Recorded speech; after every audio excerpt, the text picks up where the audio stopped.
বণ্টননামা দলিল সম্পাদনা শরিকগণের মধ্যে সম্পত্তি ক্রমে নিজ নিজ ছাহাম বা অংশ প্রাপ্ত হয়ে উক্ত ছাহামের বা অংশের বাবদ যে দলিল করতে হয় তাকে বণ্টননামা দলিল বলে। একই সম্পত্তিতে মালিক একই বংশের লোককে সাধারণত শরিক বলা হয়। শরিক দুই প্রকারের, যথা উত্তরাধিকার সূত্রে শরিক ও কোনো শরিক হতে খরিদ সূত্রে শরিক।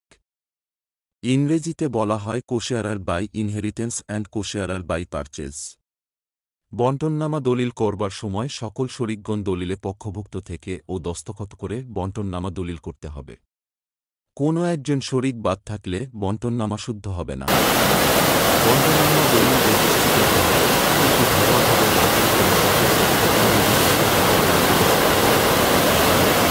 কার্যকরী হতে পারে।